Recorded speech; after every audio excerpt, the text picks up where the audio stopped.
est 17 h, bonsoir à toutes et à tous et merci de nous rejoindre pour ce journal qu'on entame avec les titres de l'actualité. Un match très attendu opposera la sélection nationale de football à celle du Mozambique ce soir au stade Hossein Ahmed de Tizi Ouzou.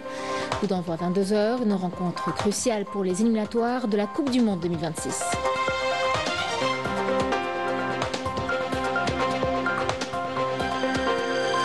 L'Algérie, toujours au cœur du débat public en France, s'impose comme un enjeu politique majeur, mais certaines déclarations de responsables français contrastent avec le discours officiel. Une divergence de ton qui interroge.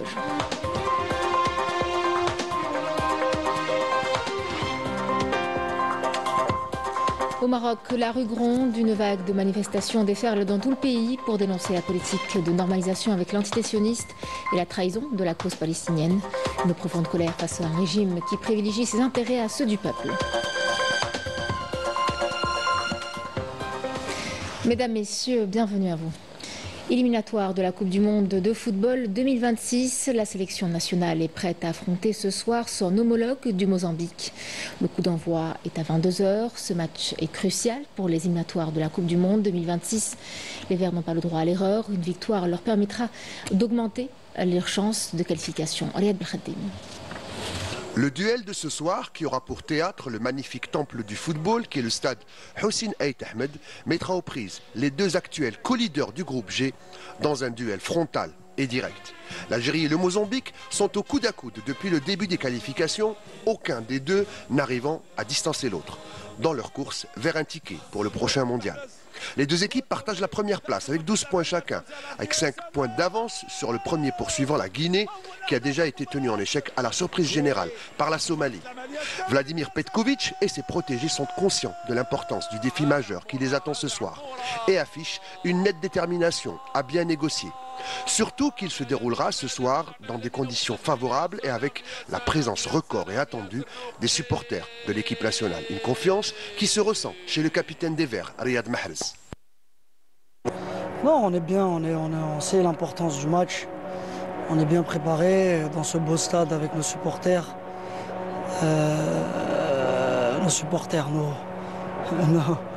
Nos compatriotes. Donc on est vraiment motivés pour la victoire, Inch'Allah. Face au Mozambique, les Verts joueront chez eux, en nocturne, et face à un public nombreux qui sera entièrement acquis à leur cause. En tout état de cause, les coéquipiers de Riyad Mahrez sont conscients de l'importance des points de la rencontre qui leur seront vitaux pour espérer se qualifier pour le 5e mondial pour l'Algérie. La dernière confrontation entre les deux nations, le 19 novembre 2023, c'était à Maputo. L'Algérie avait battu le Mozambique 2-0 dans les deux matchs de cette 6e journée du groupe G. L'Ouganda sera opposé à la Guinée alors que le Botswana recevra les Somaliens. Je vous en parlais en titre, l'Algérie est toujours au cœur du débat public en France. Tension, prise de position tranchée. Le sujet s'impose comme un enjeu politique majeur, tandis que l'extrême droite cherche à l'instrumentaliser. Certaines voix au sein même du gouvernement français appellent à plus de mesures. Une divergence de ton qui interroge alors que l'Algérie, elle, adopte une approche ferme et posée. Rina Louari. Si l'intérêt pour l'Algérie reste vif, aussi bien au sein de la classe politique que dans l'opinion publique française, les déclarations de certains responsables français adoptent un ton qui tranche avec le discours officiel. Je sais que le président Tebboune, qui est le président d'un grand pays, l'Algérie c'est le plus grand pays d'Afrique, et avec, on peut le dire, une voix qui compte dans le concert des nations, toujours en respect de l'Algérie et des Algériens. Vous ne pouvez pas trouver de solution avec l'Algérie si vous ne parlez pas à l'Algérie. Il faut donc sortir de cette affaire par le dialogue. Moi, j'ai entendu ce matin que le président Tebboune avait fait un petit signe vis-à-vis d'Emmanuel Macron. C'est très bien. Voilà une façon de renouer le dialogue et d'échanger sur les sujets qui sont les sujets sensibles entre les deux présidents. C'est un bon signal. L'Algérie est reconnue pour son approche mesurée dans la gestion du dossier français, avec sa posture alliant, fermeté et retenue. Une approche saluée par de nombreux Français. Je trouve Tebboune d'un calme et d'une sérénité qui est quand même assez hallucinante.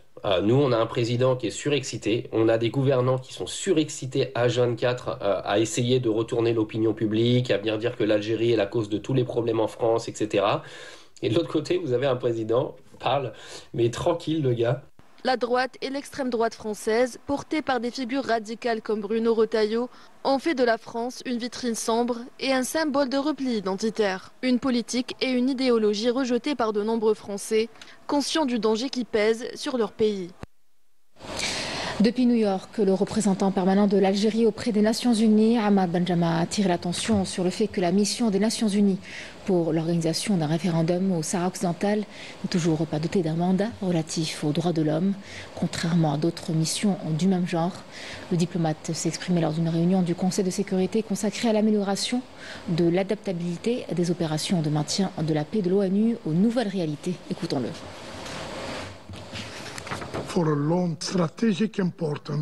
Mon pays dénonce le fait que la mission des Nations Unies pour l'organisation d'un référendum au Sahara occidental ne soit toujours pas dotée d'un mandat relatif aux droits de l'homme, contrairement à d'autres missions du même genre.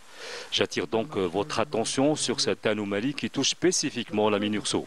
Une attitude qui envoie le signal que la MINURSO, en tant qu'exception parmi toutes les opérations de paix des Nations Unies déployées en Afrique, devrait tout simplement fermer les yeux sur les violations des droits de l'homme. Pendant ce temps, la rue marocaine est en colère face à la misère et la normalisation de leurs relations avec l'entité sioniste. Des manifestations éclatent dans plusieurs villes du pays pour exprimer le rejet massif de la politique du régime du Marzen et traduire le malaise d'un peuple pris en étau entre la précarité et des décisions politiques controversées. Amina Saïdi. Des slogans puissants et des mots d'ordre clairs résonnent chaque soir dans les rues, portés par des centaines, voire des milliers de citoyens marocains qui expriment fermement leur rejet de la politique de normalisation menée par le régime du Marzen. Les manifestants exigent de mettre un terme à ce qu'ils considèrent comme une trahison à la cause palestinienne et une complicité directe dans les crimes perpétrés contre la population razaoui. Les Marocains exigent la fin de toute forme de normalisation avec l'entité sioniste qui est considérée comme de la haute trahison envers la cause palestinienne. Le peuple marocain veut la fin de la normalisation des relations du régime marocain avec cette entité raciste. Les Marocains refusent d'être complices par le silence. Dans un contexte où l'entité sioniste intensifie ses massacres contre une population civile innocente, ces rassemblements expriment également le refus populaire d'une politique dictée par des intérêts étrangers au détriment de ceux du peuple marocain. Un peuple déjà en proie aux affres de la précarité, de la répression et du mépris d'un pouvoir qui lui a tourné le dos depuis trop longtemps. La normalisation nous a été imposée, révélant la perte de notre souveraineté nationale. Tandis que nos terres sont spoliées et nos usines fermées, le pays accueillit des investisseurs sionistes qui exploitent nos ressources, cultivent des plantations à forte consommation d'eau et d'énergie, pendant que la population lutte pour ses besoins essentiels, laissant place à une soumission économique et politique. Cette contestation massive n'a toujours pas réussi à faire plier le Marzen, qui s'obstine coûte que coûte à poursuivre sa collaboration militaire et économique avec l'entité sioniste et continue à réprimer toute voix dissidente. Et on parle d'un soutien à la cause palestinienne dans le monde qui résonne alors qu'à Gaza, le cauchemar continue. La situation devient insoutenable, les bombardements s'intensifient, les hôpitaux s'effondrent sous le poids des blessés et la population est littéralement terrorisée. Un nouvel épisode sanglant d'une tragédie qui dure sous le regard impuissant de la communauté internationale. Raouf Hamouche. Depuis mardi dernier, les forces d'occupation sionistes ont lancé un massacre aérien sur la bande de Gaza. Après une trêve de 2 mois, les Gazaouis subissent quotidiennement des attaques meurtrières, faisant plus de 700 martyrs en une semaine. Au cours de ces dernières 24 heures, au moins 65 personnes, principalement des femmes et des enfants, ainsi que 2 journalistes, ont perdu la vie à cause des frappes sionistes. Depuis le 7 octobre 2023, plus de 210 journalistes et travailleurs des médias ont été tués à Gaza selon le syndicat des journalistes palestiniens. Une reprise des attaques sionistes qui a exacerbé la crise humanitaire dans la bande. Les pénuries de nourriture et d'eau s'aggravent et des milliers de personnes sont contraintes de se déplacer une énième fois. Selon l'UNRWA, environ 124 000 personnes ont été déplacées en raison des récents raids sionistes. Les hôpitaux fonctionnent au-delà de leurs capacités avec des infrastructures médicales endommagées et des pénuries critiques de fournitures.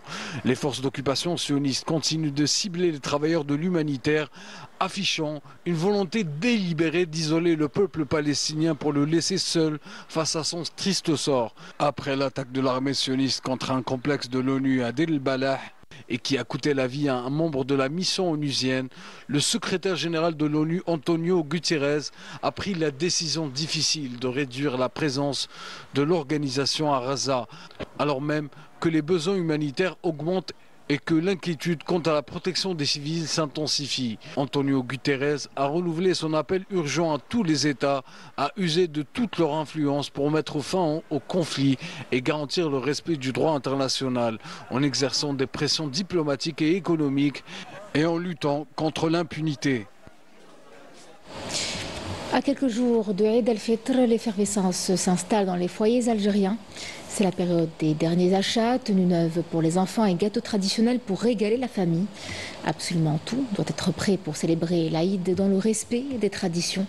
Une période où l'organisation est de mise pour que la fête soit réussie. Notre journaliste Emela Sefta nous plonge dans cette ambiance particulière.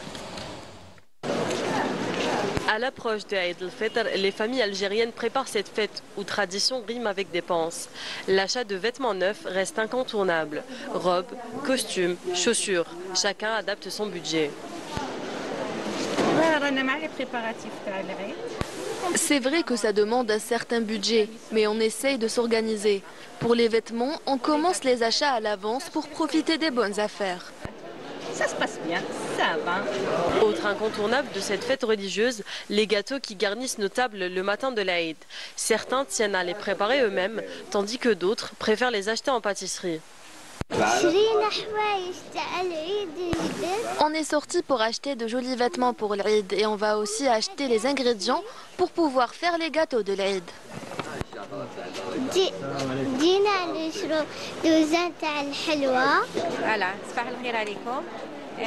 Pour les gâteaux, on en prépare une partie à la maison et on en achète quelques-uns en pâtisserie pour varier les saveurs. On essaye de garder les traditions tana. Malgré cette course aux achats, l'essentiel reste le même. Faire de cette fête un moment de joie et de partage en famille en perpétuant des traditions chères aux Algériens. Et si l'Aïd est synonyme de retrouvailles et de traditions, d'autres, à plusieurs centaines de kilomètres au sud du pays, perpétuent un tout autre héritage. Dans la wilaya de Mnia, de jeunes cavaliers se forment dès le jeune âge à l'équitation et à l'art ancestral de la fantasia. Une passion transmise de génération en génération qui ne se limite pas au simple plaisir de monter à cheval, mais qui nourrit aussi de grandes ambitions. Rencontre avec ces apprentis cavaliers avec Badea Amarni. Reportage.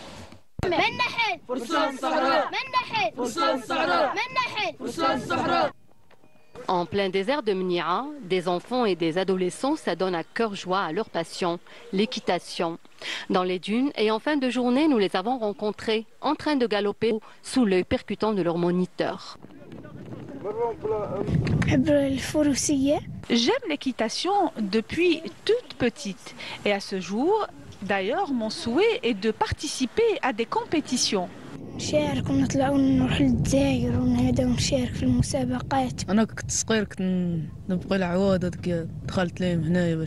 Lorsque j'étais petit, j'aimais les chevaux. En grandissant, j'ai décidé d'intégrer ce club pour tout apprendre de cette discipline.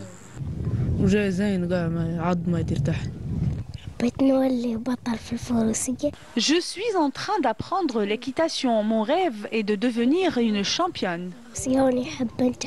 Ces enfants sont initiés à l'équitation depuis leur jeune âge. En plus d'apprendre à monter à cheval, ils apprennent aussi l'art de la fantasia, tradition équestre ancestrale.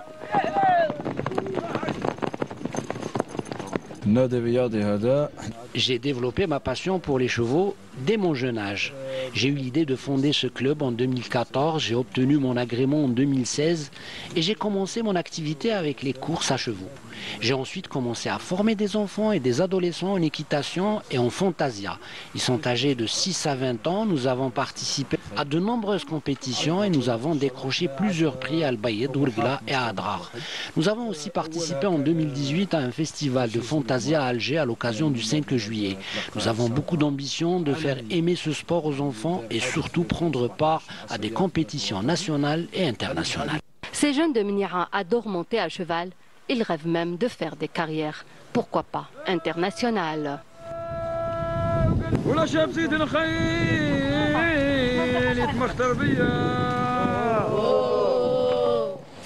C'est la fin de ce journal. Merci à vous de l'avoir suivi. Excellente soirée avec la suite de nos programmes sur Canal Algérie. Et à demain à 17h.